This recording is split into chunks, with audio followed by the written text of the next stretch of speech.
This is One on One.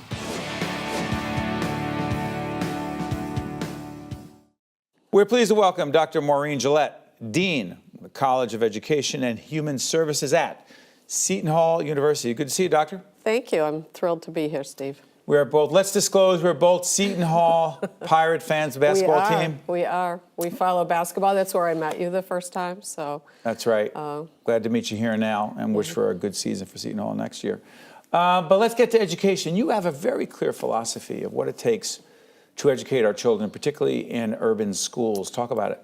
So I was a teacher for 12 years before I decided to go back to graduate school and to get a doctorate, feeling like I could make a bigger impact working with people who wanted to be teachers. So I grew up in the second largest city in Illinois on the east side of Aurora and was pretty familiar with the kinds of issues that urban schools address, and worked with a diversity of kids and developed my own philosophy about working with parents, community, family, community agencies for the betterment of kids to be sure they are academically successful, social and emotionally successful. So I've spent my lifetime in this business, and it's why I get up in the morning. Let's talk about this. If I were to ask you, and there are many more than this, Doctor, but 3 keys to successfully educating our students in urban areas include? So I think number one is schools need strong leaders and strong teachers. One big issue in urban schools today is there's a lot of instability, there's a lot of school closures, and I don't know how you went to school, but I walked to my neighborhood school. Newark, New Jersey, walked every day. So I'm a big advocate of neighborhood schools so that kids have teachers and principals who know them, know their families, understand the issues in the community. That's what I've been researching and working on for the last 20 years. So I think we try to prepare our teachers to first and foremost get to know kids and families. You can't teach kids you don't know.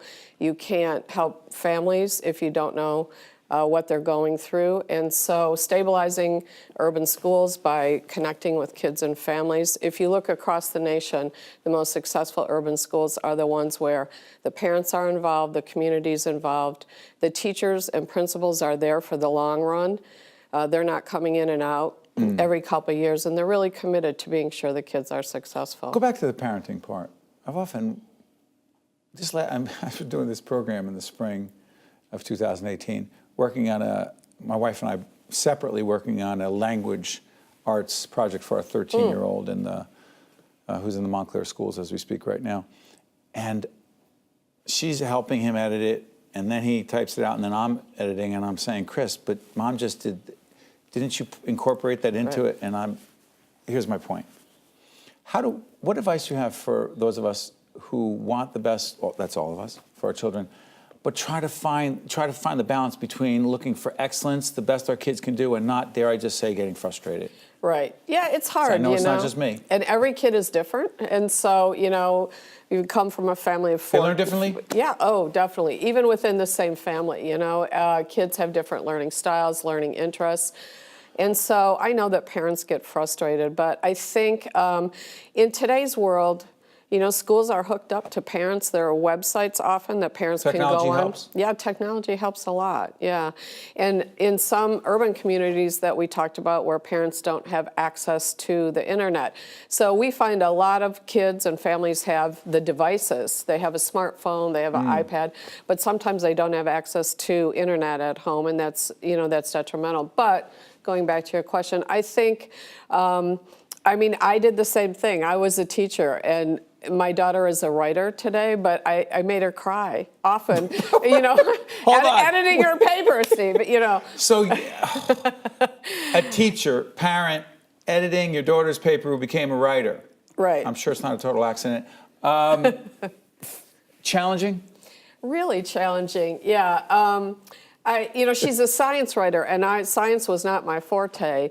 And I really, once she got to high school chemistry and physics, I couldn't help her with that. But I know what good writing is. At some point, they have to stand on their own. That you have to let them, dare I say, I don't want to say fail, but, I always if my child came home, like I'm going to tell you, she did come home at the beginning of first week of every school and say, you need to let me out of AP Math. And I'd say, why? She goes, I'm going to fail. Just let me out. Let me out of it right now. And so we would have the talk about, look at all the hard things you've done in your life. You've done this, and you didn't want to do it, or it was hard at first, but you succeeded. And so helping your child work through those times when they're not as successful and saying we pick ourselves up, we dust ourselves off and we keep going, and giving them that confidence to move on.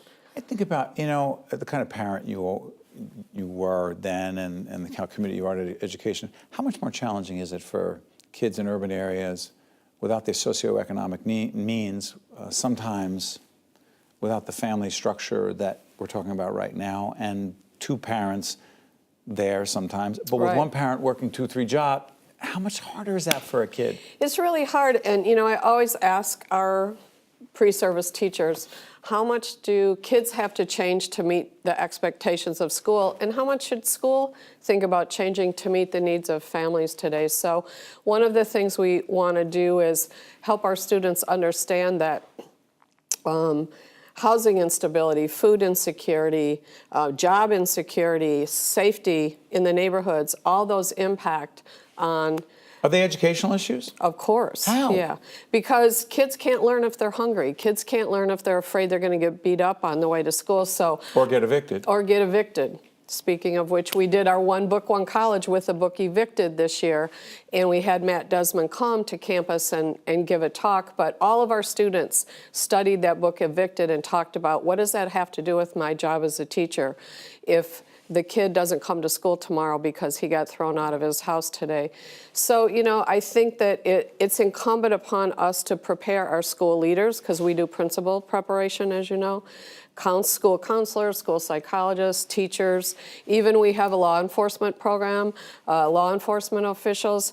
How do we work together instead of separate? How do we work together for the betterment of kids? I think it was 5 years ago, 5-6 years ago, I actually taught a weekend course, the doctoral program for, really it was educational, I think it was called administration, but it was really educational leadership. Those who were teachers, principals, moving up, superintendents, key roles.